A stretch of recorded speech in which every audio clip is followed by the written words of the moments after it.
Gerçekten harika bir hosteldeyim. Borjomi'den hepinize günaydın. İnanılmaz bir oksijen, inanılmaz bir hava. Şimdi bir kahve içelim. Duş alayım. Ondan sonra hosteli tanıtayım.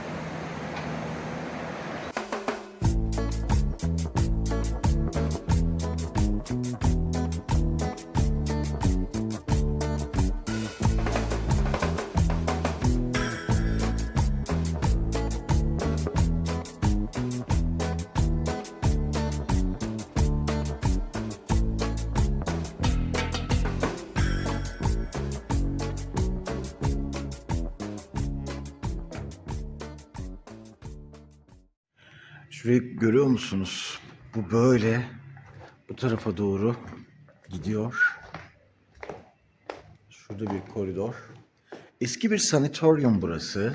Eski bir hastane. 3 bölümden oluşuyormuş. Bu 3 bölümden benim kaldığım yer tımarhane. Oh, tam bana uygun. Bu tarafa doğru giden odalarda ise yaşlı insanlar varmış. Burada insanlar uyuyor olabilir. O yüzden sessizleşiyorum arkadaşlar.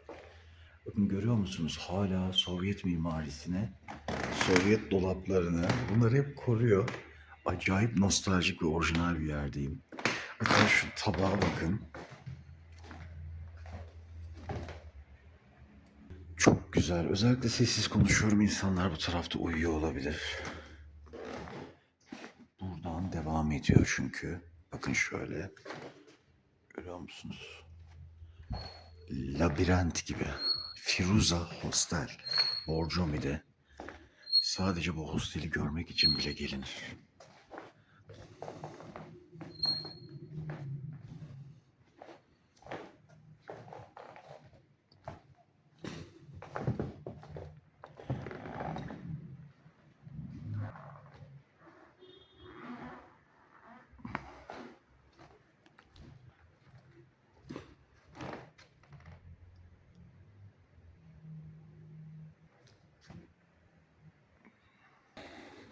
Evet, bu az önce görmüş olduğumuz balkon, size ilk günaydın dediğim nokta.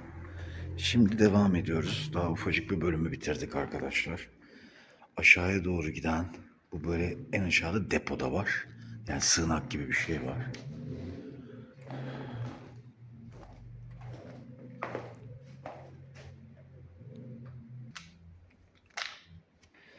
Özellikle sessiz konuşuyorum çünkü hostelin içerisindeyim. Bakın, burası böyle duşa doğru giden bir koridor. Başka bir koridor. Bu başka bir koridor. Burada her iki tarafta da odalar var.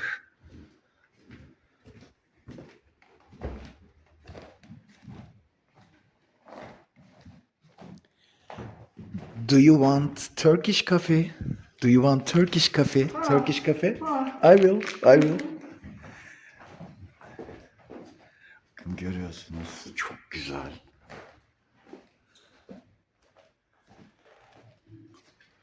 Evet, kahve yapacağımız noktadayız. Burası da hostelin mutfağı.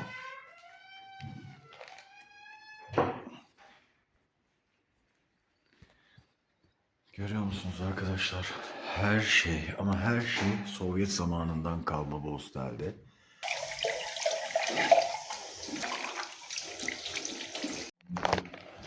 Hostel o kadar büyük ki odada bir şey unuttuğun anda 60 metre yol yürüyorsun.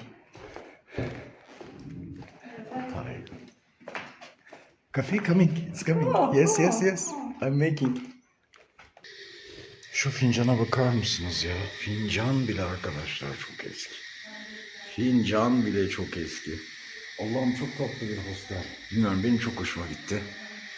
Tarz meselesi, belki beğenmeyebilirsiniz. Belki farklı bir tarzınız vardır. Şu yorganlar yine aynı şekilde. Her şey en az 60-70 yıllık bu hostelde. Az önce buraya gelirken çok enteresan bir muhabbet yaşadık. Abla eşyaları toparlıyor, temizlik yapıyor bir yandan. Orada bazı eşyaları taşıyor. Dedim kahve yaptım. Hani sıcak bir biçimde içelim. Hı.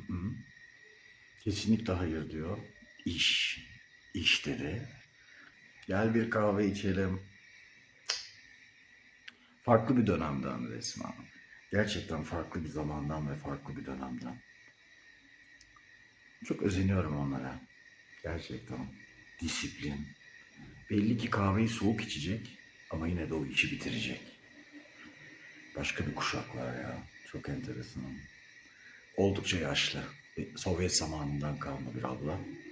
Firuza'da her şey Sovyet zamanından, öyle söyleyeyim. Burada çalışanlar da öyle. Dünya tatlısı hepsi.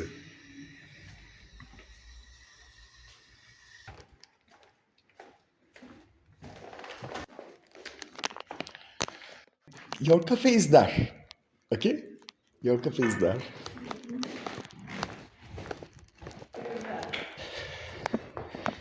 Birkaç İngilizce kelime biliyor abla. Bu şekilde böyle birazcık anlaşabiliyoruz. Yani 5 dakika içeride bekledim. Ama bana mısın demedi, işi bırakmadı yani. Bakın şu en baştaki, şu 2, benim kaldığım yer 3, bir de yanda var 4. Çok özür dilerim, benim kaldığım yer burası değil, ben yanda kalıyorum. Şöyle arkadan birleşiyor hepsi. Hepsi koridorlarla birleşiyor. Dev gibi bir yapı. Benim kaldığım tarafa doğru götürüyorum şimdi sizi.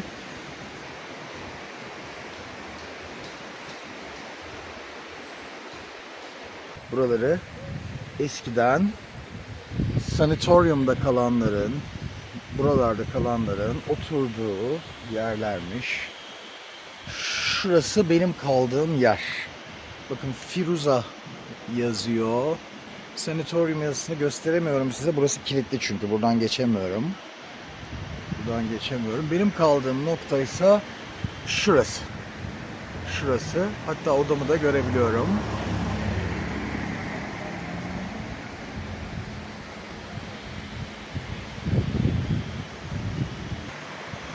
Hostelin tam karşısında da böyle bir nehir akıyor dostlar. Bakın hostele geçiş köprüsü de şu. Böyle onlu yumurtalar 2 lari. Şimdi bir kahvaltılık bir şeyler alacağım. O yüzden markete girdim.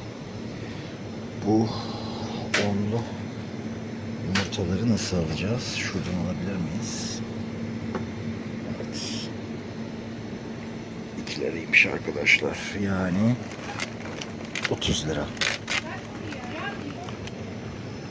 Onun dışında bugün böyle hostelde bir şeyler yapacağım.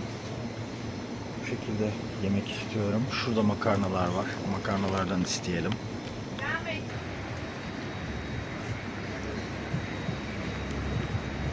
Arkadaşlar böyle bir markete geldik. Biraz alışveriş yaptık. Şimdi hostele dönüyoruz. Ama hostele dönmeden önce şurada çok tatlı, çok güzel bir kek yapıyorlar. Eğer bulabilirsem.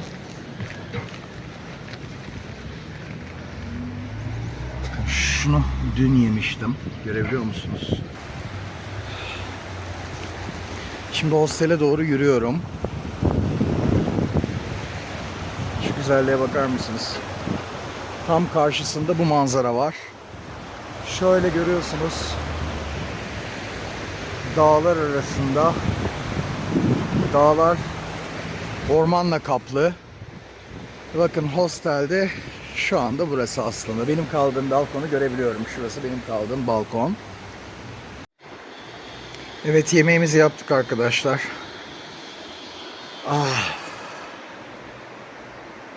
Bugün güzel geçiyor. Evet arkadaşlar, hostelden çıkabildim yaklaşık 5-6 dakikalık yürüme sonrasında. Hostelden çıktık. Borcami küçük bir il. 12.000 kişi civarı yaşıyor. 2014 seçimine göre, hadi şimdi 15.000 olsun. Burası maden suyuyla ünlü dostlar. Şehrin merkezi bu tarafta. Bakın dağlar, şöyle ormanlar içerisinde bir şehir. Her tarafı bu şekilde ormanlarla kaplı. Böyle ikiye bölüyor. Turistik olan Borjomi bu taraf. Diğer tarafsa şu yukarı taraf. Birazdan gideceğiz. Merkez. İkisinin ortasında böyle bir nehir var arkadaşlar. Görüyor musunuz?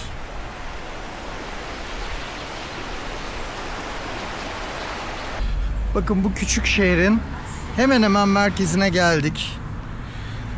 Hostelden çıktığımdan beri herhalde kaç dakika yürüdüm? 10 dakika falan yürüdüm.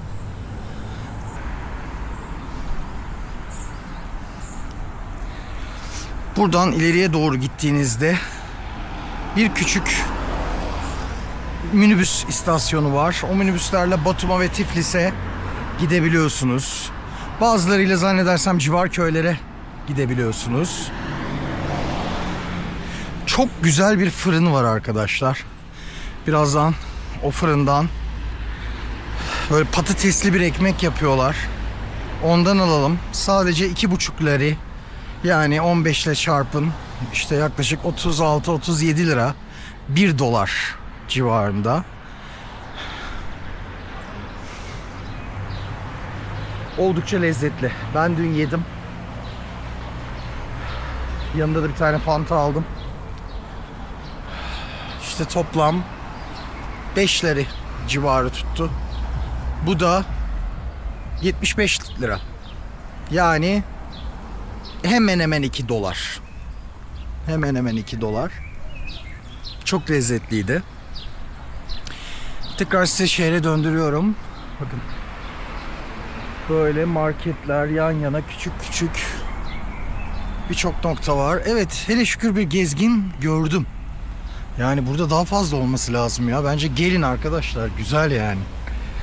Bakın ben geçen gün orada aldığım o patatesli börek gibi bir şeyi şurada yemiştim. Şurada oturdum. Tekrar bugün hatta oraya gelebiliriz.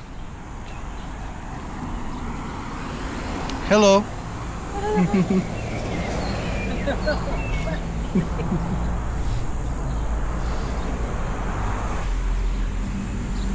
Sürekli olarak kuşlar ötüyor. Çok güzel. Özellikle nehir kenarında ben akşamları bazen oturuyorum. Hatta bu akşam belki bir çekim yaparız orada. Akşamları nehir kenarında oturuyorum. Hiç kimse yok. Nehir akıyor. Arkamda hostelin o ihtişamlı eski yapısı. Ve inanılmaz güzel ve zevkli bir biçimde kitap okuyorum. E-book. Karanlıkta da okunabiliyor bildiğiniz gibi. One this, one yes, and one this. One this. One this, yes. No, no, both of ikisi. Yes.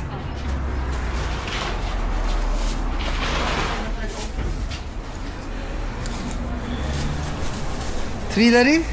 Da. Thank you very much. Thank you very much. Wonderful. Bye bye. Bye bye.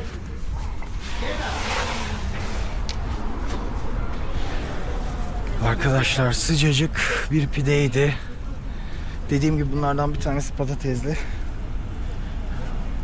Bir de şurada bir market var. 3 lira. Yani 3 lira ne kadar tutuyor? 45 lira.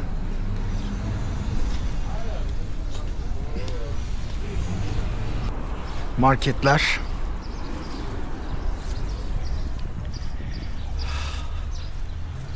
Merkez bu kadar. Dediğim gibi küçükmüş değil mi? Evet, yarın hostelden çıkmayıp biraz kitap okumak, biraz kurguyla ilgilenmek, kurgusunu yapmak bu işlerin. Bir de onun dışında belki biraz yazı yazmak istiyorum dostlar. O yüzden de şuradan şey alabiliriz, değil mi? Çok güzel gerçekten de. Şöyle bakın. Excuse me, how much is it? Lari? Four. Four. 1 kilogram, right? Yes. 1 kilogram. Sorry, 1 2 1 2. Yes.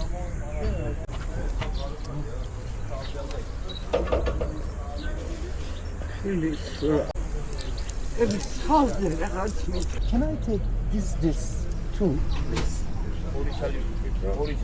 Oh, yes, two. Thank you very much. Bye bye. Bye bye.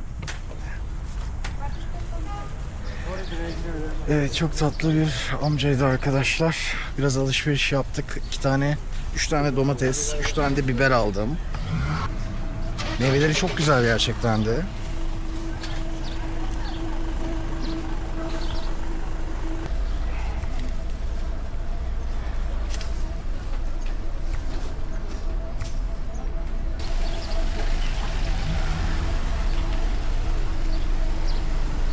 Pazarları bitti arkadaşlar, bu kadar. Borjomi'nin pazarı. Çok tatlıydı değil mi? Ufacık ve her şey çok taze. Çay 1,5. İstanbul. İstanbul. Çayımızı aldık. Sebzelerimizi aldık. Ekmeğimizi aldık. Hostelde 3 tane yumurtamız var. Yarın için harika. Aynı zamanda o çok güzel, içinde patatesli ve garip bir karışım olan, ne olduğunu tam olarak bilmiyorum. Sordum ama maalesef İngilizce konuşamıyorlardı. Anlatamadılar, anlaşamadık. Ama çok lezzetli. Birazdan size göstereceğim. Onu aldık. Ve şimdi oturacak bir yer arıyoruz. Benim az önce söylediğim, dün de yediğim 2 lira, yani 30 lira olan patatesli, patates diyorum ama yani içinde ne olduğunu şimdi göreceksiniz, bakın. Şöyle alalım.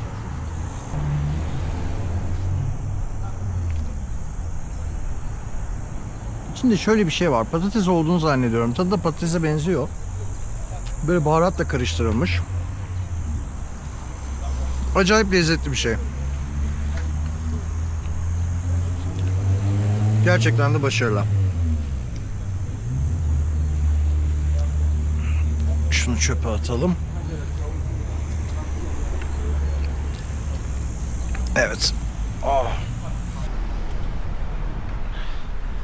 Bu Kura Nehri'nin bir kolu. Öğrendiğim kadarıyla Kura Nehri ikiye ayrılıyor. Şu ilerideki bu taraftan.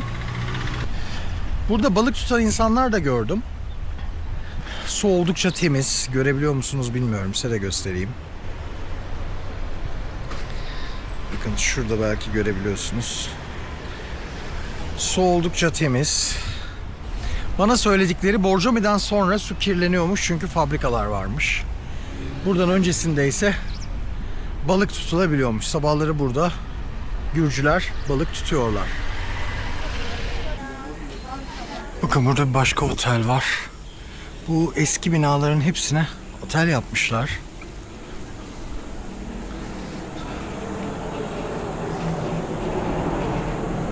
Borjomi'de çok fazla, şu araba geçsin arkadaşlar, sesim yoksa kesilecek, belki duyamazsınız. Borjomi'de çok fazla köpek var. Geceliğin, özellikle ben tren istasyonuna indiğimde bayağı bu arkadaşlarla mücadele ettik biraz. Bir şey yapmıyorlar, havlıyorlar. Yanınıza kadar gelebiliyorlar. Gece geç saatte birazcık alanlarını koruyorlar. Gündüzliğinde böyle uyuyorlar. Yolda çok fazla görüyorsunuz. Gürcistan çok dindar bir yer anladığım kadarıyla. Bu Borjomi gibi küçük bir yerde bile 2 tane kilise gördüm. Bakın bir tanesi şurası. Göremiyorsunuzdur büyük ihtimalle. Oldukça dinlerine düşkün. Böyle kilisenin önünden geçerken herkes stavros çıkartıyor.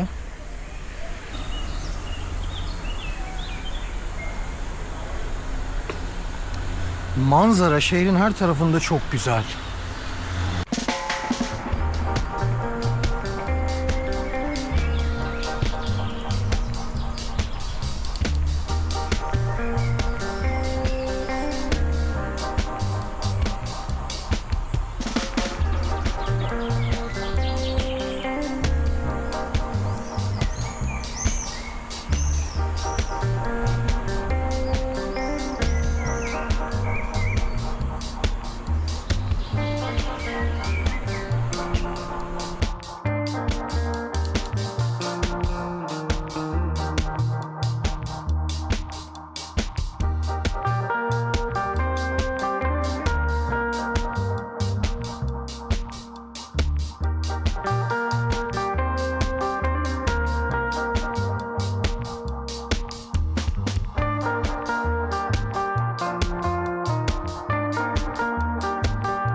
Evet arkadaşlar, yavaş yavaş hostele geliyoruz.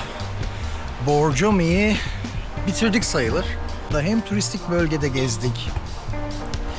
Nehrin kenarını dolaştık. Nehrin kenarında yürüdük. Aynı zamanda merkeze gittik. Merkezde yürüdük. Yani Gürcistan'ın ölçülerine göre burası bir şehir. Çok güzel, çok şirin, nüfusu az. Havası muhteşem, suyu çok güzel. Bütün bu gördüğünüz evlerden muhteşem bir su akıyor. Rahat rahat içebiliyorsunuz. Tadından bunu hissedebiliyorsunuz.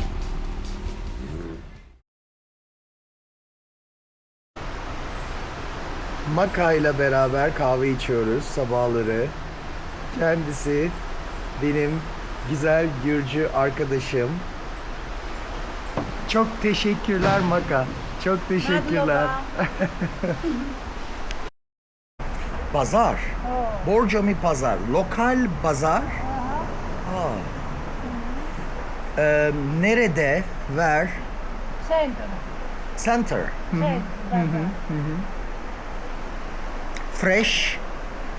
Fresh fruits, fresh vegetables. Healthy. Meyve, sebze. Tevzi. Tevzi. Tevzi. Talshi. Talshi. Okay. Yes. Tevzi. Yes. Otsu. Otsu. Otsi. Otsilari. Otsilari. Otsilari. 1 kilo. 2 kilo. 1 kilo. Okay. 1 Hutit sali. Sali. Hut sali. Ori sami. Otsi kuchi. Okay. Etsi. Eti sali. Etit sali. Eti ori. Gori. Sami. Sami. Otsi. Otri. Kuti. Huti. Epsi. Epsi.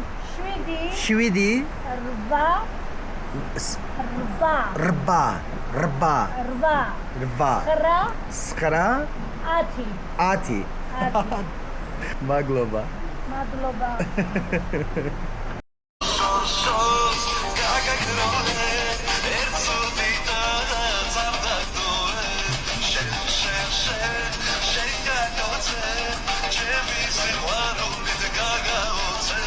Size günaydın. Bir güzel Borjomi gününden. Bugün Borjomi sodası içmeye gidiyoruz. Hostelimizden çıktık. Çok tatlı bir gün. Çok güzel bir gün. Bakın şöyle gösteriyorum size de.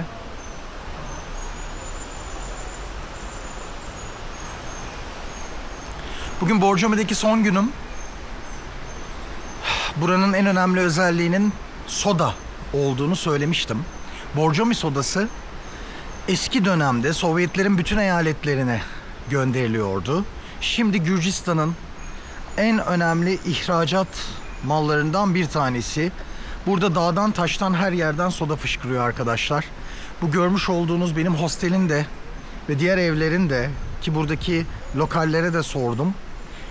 Her yerden muhteşem bir su akıyor. Havası çok güzel ve Gürcistan'da bu sodayı alıp ihraç ediyor. Soda şirketleri var. Ve şimdi biz de bu sodayı tatmaya gidiyoruz. Borcoma'ya gelen turistlere böyle bir güzellik yapmışlar. O küçük alanda bedavaya soda akıyor. Aslında bir tane de şişe bulsak çok da güzel olur. Şunu yıkasak ne olur? Vallahi bulduk bir şişe. Allah'ım, şişe dedim, şişe geldi. Resmen bir şişe. Evet. Birisi içmiş bu su şişesini ve oraya koymuş. Bunu iyice bir yıkarız, temizleriz. Bize de bir şişe soda nasibimize gelir. Çok şükür. Böyle kendi odamda tertemiz, çalışanlar çok güzel. Hostelin şöyle bir tarihçesi var dostlar. 20. yüzyılın başında, yanlış hatırlamıyorsam Robert Sherman ilk defa 1909'da hostel fikrini hello. Thank you. Bye. Hostel fikrini ilk defa ortaya atıyor. Buranın yereliyle artık yavaş yavaş tanışık olduk. Birbirimizi tanıyoruz yerelle. Çok az insan var. Çok tatlılar. Çok güzeller. Ne diyordum? Evet. Hostel fikrini 1909'da atıyor. 1912'de Almanya'da ilk defa hostel kuruluyor. Robert Sherman 1. Dünya Savaşı'na katılmış bir öğretmen ve savaşta büyük acılar çekiyor. Savaşın ne kadar kötü olduğunu görüyor. Sonrasında da şunu düşünüyor. Öyle bir yer yapmalıyım ki hem ucuz olmalı, fakirlerin de kalabileceği bir nokta olmalı. Çünkü tatil herkesin hakkı aslında. Bu bir insan hakkı aslında. Her ne kadar sistem içerisinde bunu göremesek de böyle bir gerçeklik var. Tatil bir insan hakkı. Ve Robert Sherman da diyor ki öyle bir mekan kurmalıyım ki ucuz olmalı ve dünyanın her yerinden, farklı kültürlerden insanlar gelerek bu noktada birlikte kültürlerini paylaşmalı. Böylelikle savaşların önüne geçebilmek için küçük de olsa bir adım atarız tarzında bir fikir ortaya atıyor 1909'da ve bunu 1912'de gerçekleştiriyor. Önce kendi öğrencilerini, fakir öğrencilerini Almanya'nın farklı noktalarına götürürken klasik yurtları, öğrenci yurtlarını bir çeşit hostele çevirmeye başlıyorlar. 1930'lara gelindiğinde Almanya'da 2000'e yakın hostel var. Hatta Avrupa'nın çeşitli noktalarında. Bu hosteller aslında enternasyonalizmi, yani dünya vatandaşlığını, bu gelecekte olabilir böyle bir şey. Çünkü teknoloji geliştikçe birbirimizi daha fazla tanıyoruz ve birbirimizi tanıdıkça aslında düşmanlıkların kapitalistler tarafından, kar amaçları tarafından oluşturulduğunu çok daha net görüyoruz. Farklı kültürlere sahip olabiliriz, farklı şekilde yaşayabiliriz ama bu aslında bir güzellik, bu bir çatışma nedeni değil. Dünya bu şekilde güzel, herkes aynı olsaydı, herkes böyle tek millet falan olsaydı korkunç bir dünya olurdu. Düşünsenize, hiçbir çeşitlilik yok. Oysa biraz gezmeye başladığınızda şunu görüyorsunuz ki her noktanın farklı güzellikleri var.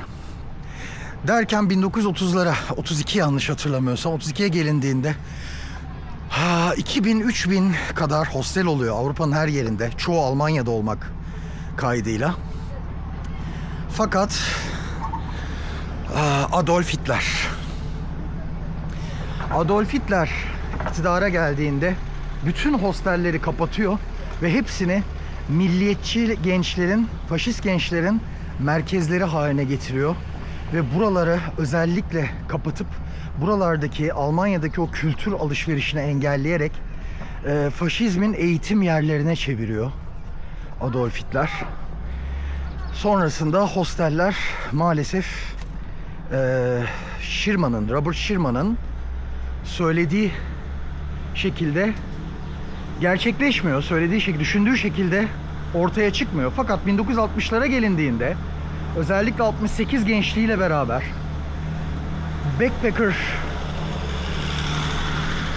backpacker noktasını, backpackerlığı, sırt çantalı gezginlerin ortaya çıkmasıyla beraber hostel kültürü yeniden canlanıyor.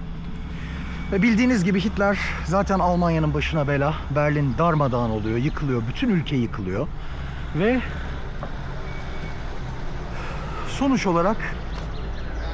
sonuç olarak hosteller dünyaya tekrar yayılıyor arkadaşlar. Ve aslında Robert Sherman'ın fikri bugün gün geçtikçe daha fazla gelişiyor. Can we take one please? Thank you. Şimdi bilet alıyoruz. 5 lari. Ve Borjomi Central Park, Borjomi Historical Park diye geçiyor. Bu parka giriş yapıyoruz.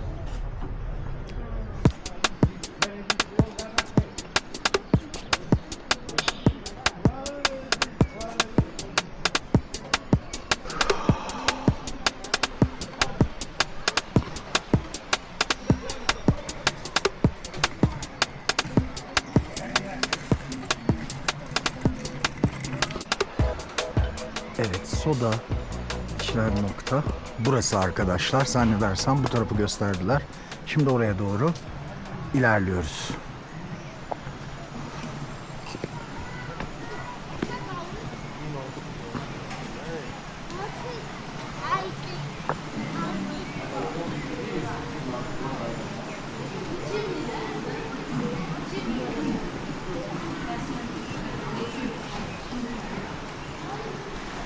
Dört tarafı da yemyeşil. Hemen yan tarafta yine bu bizim nehir demeyeyim, dere.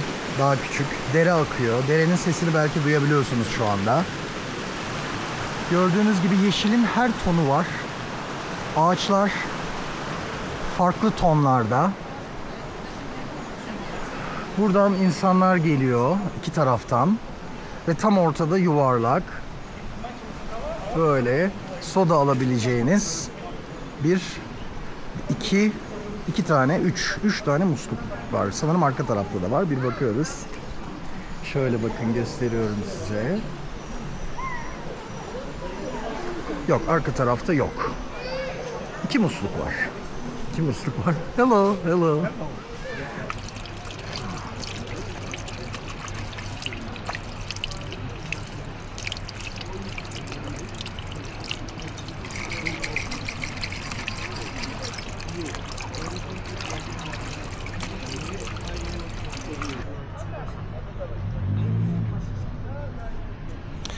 Evet arkadaşlar, şişemizi yıkadık. Ak yuvarlarıma güveniyorum. T hücrelerime güveniyorum. Bağışıklık sistemime güveniyorum. O yüzden de genelde hasta olmam. Dışarıdan bulsam da yıkadık. Mikroplar benden korksun. Mikroplar benim bağışıklık sistemimden korksun. Şimdi tekrar soda alacağımız noktaya doğru ilerliyoruz dostlar.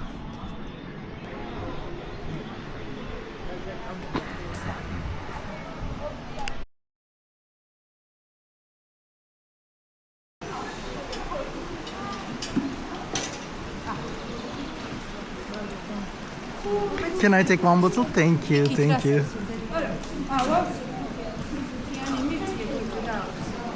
Thank you.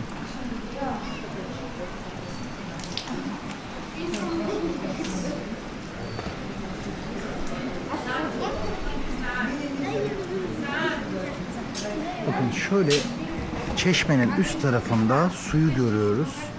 Su oraya akıyor. Görebildiniz mi?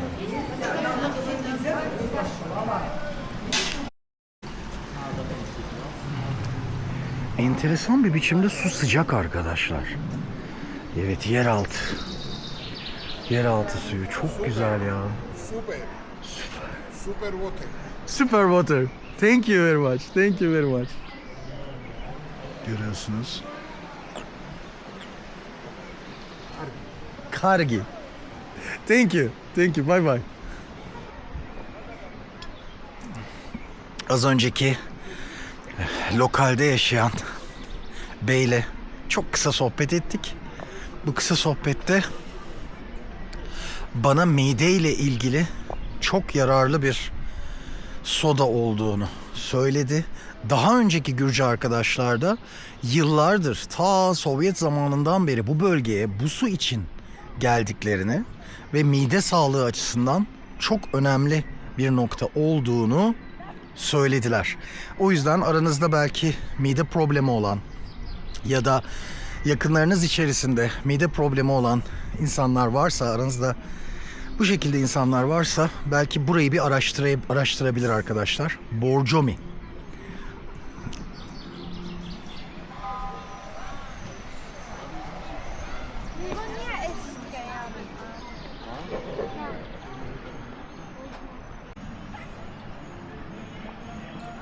Böyle bizim sodalar gibi değil.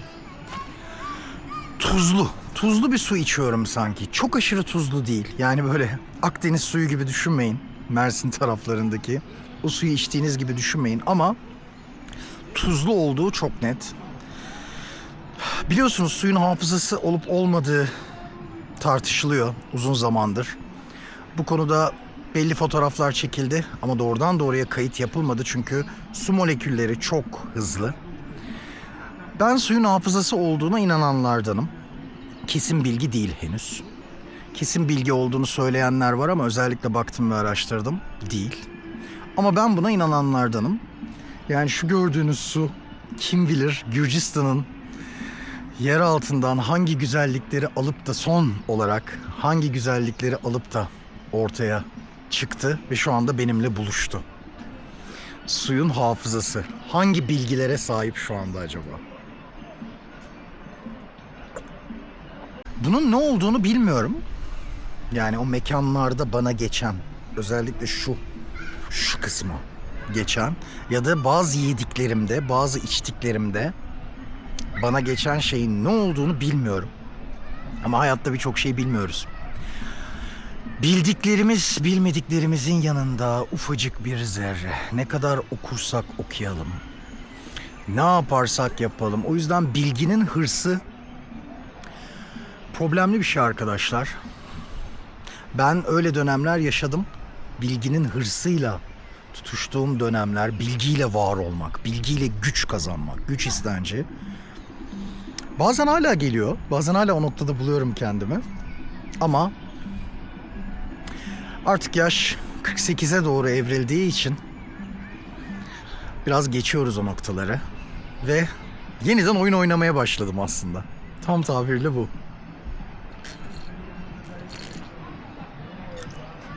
Oh. Keyfini çıkartıyorum. Öğrenmenin de keyfini çıkartıyorum. Tıpkı gezmenin gibi. Tıpkı görmenin gibi. Görmenin keyfini çıkartmak gibi. Gezmenin keyfini çıkartmak gibi. Şu tatlığa bakar mısınız? Teleferikler ya. Gürcistan'ın herhalde çoğu yerinde bu teleferiklerden var. Çok estetik, çok yavaş bir biçimde ağır ağır ilerliyor. Bakın şu tepeden. Görüyor musunuz şu tepeyi? Parmağımın ucunda. Belki görmüşsünüz. Bakın şişenin ucunu getiriyorum özellikle. Tam oradan çıkıyor. Ve böyle yavaş yavaş geçiyor. Excuse me, can I take? Thank you very much. Thank you very much. Evet, ikinci bir şişeyi aldık arkadaşlar. Onu saklayacağım. Yarın sabah içeceğim.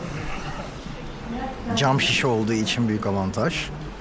Bu cam şişeyi çok iyi buldum ya. Ya sizin gözünüzün önünde oldu. Cam şişe dedim, cam şişe çıktı. Tövbe yarabbim. Çok güzel, çok şükür. Ve yine sıcacık arkadaşlar.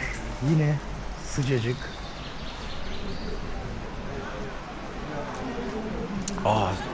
Fırından çıkmış gibi. Bakın böyle çok tatlı kuş yuvaları yapmışlar. Şu taraflarda da var aynı yuvalardan.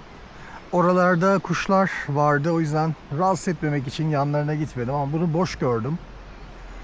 Herhalde şu anda beslenmeye çıkmışlar ve geri dönecekler diye tahmin ediyorum.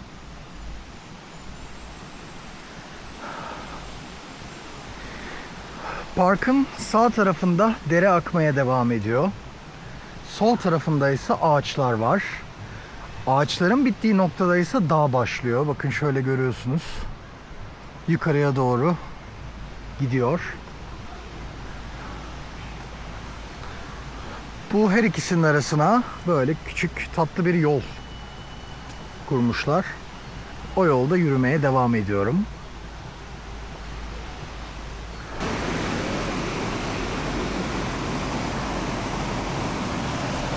İnsanlar üstlerine tarih ve isimlerini yazarak ya da eşleriyle isimlerini yazarak kilitler takmışlar. Böyle bir gelenek oluşmuş. Çok güzel. Bakın bir sürü kilit var burada. Görüyor musunuz?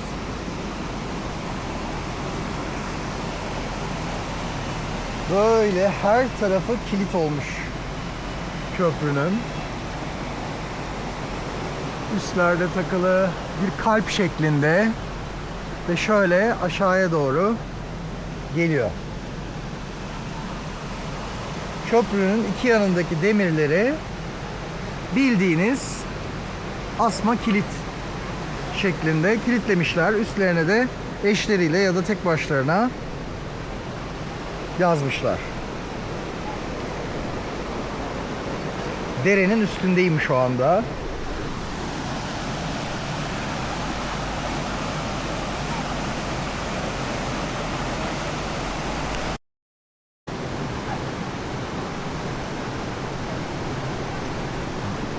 Baba oltasını hazırlıyor. İki çocuk da onlara bakıyor. Bir kız çocuğu, çok şeker, küçük bir kız çocuğu. Bir de yanında daha büyük abisi var.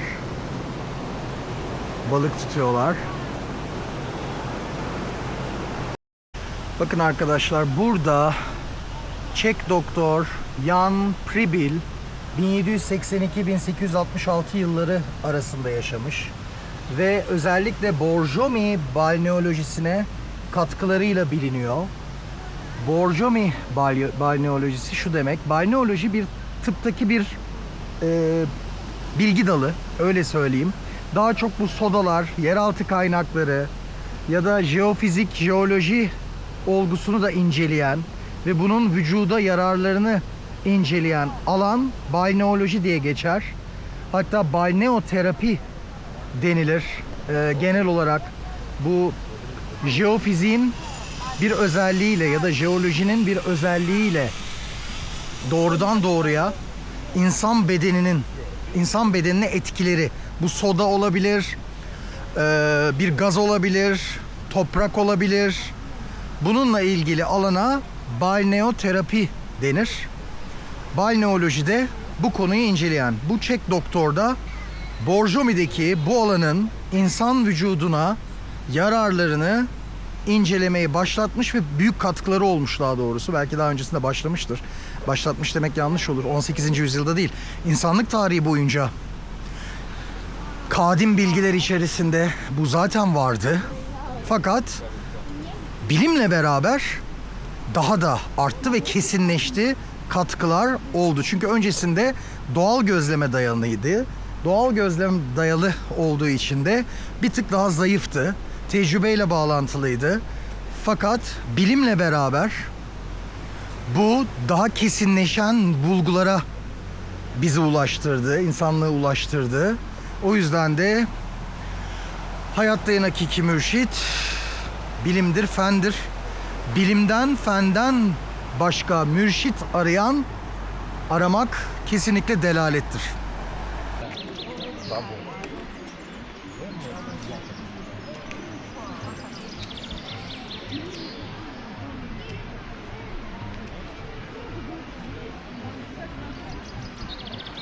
Evet, şimdi yavaş yavaş parktan çıkıyoruz arkadaşlar. Sodamızı aldık. Bu güzel doğanın içerisinde yürüyüş yaptık. Biraz sizlerle sohbet ettik. Burayı size gösterdik. Yarın da yola çıkıyoruz. Are from here?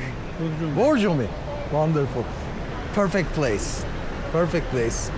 Very beautiful. Very beautiful. It's really good. It's a video. Really good. Huh? Video.